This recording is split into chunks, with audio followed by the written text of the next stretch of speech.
Des centaines de jeunes Sud-Africains font désespérément la queue pour des emplois au Salon de l'emploi de la Chine à Johannesburg.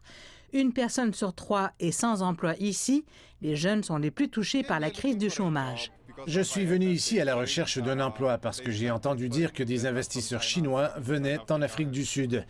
Ensuite, j'espère que je pourrai peut-être trouver un emploi. L'Afrique du Sud est confrontée à une situation difficile pour l'emploi, en particulier chez les jeunes. Nous sommes éduqués, mais nous sommes quand même au chômage. C'est très difficile car la plupart du temps, on reçoit des promesses en l'air. On laisse nos curriculum vitae, mais au bout du compte, on n'obtient pas d'emploi. Cela fait plus d'1 an que je cherche un emploi.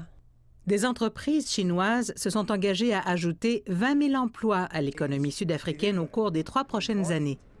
L'événement d'aujourd'hui a atteint 3 objectifs. Premièrement, il a abouti à un accord important conclu par nos 2 présidents lors de la conversation téléphonique du mois dernier avec des sociétés bilatérales.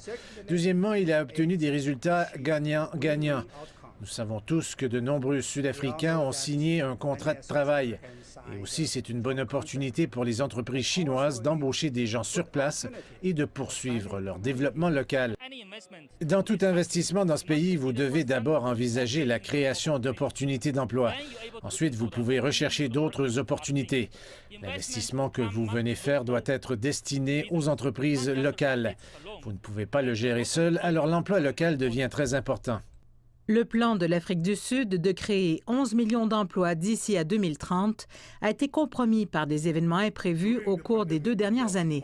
Pendant la pandémie, nous avons perdu plus d'1 million d'emplois. Et puis, vous vous souvenez de la situation dans le KwaZulu-Natal où un certain nombre de sites d'emploi ont été détruits. Et encore une fois, nous avons perdu des milliers d'emplois. Maintenant, vous pouvez voir, nous avons été handicapés par une catastrophe naturelle. C'est un défi colossal de créer des millions d'emplois. C'est pourquoi le président s'est lancé dans cette initiative. La réduction d'un chômage stupéfiant de 35 % est en tête de liste de l'Afrique du Sud. Jusqu'à présent, la Chine a investi 25 milliards de dollars et créé plus de 400 000 emplois dans cette économie. Cet engagement renouvelé ajoute une bouée de sauvetage pour les jeunes chômeurs qui peinent à entrer sur le marché du travail.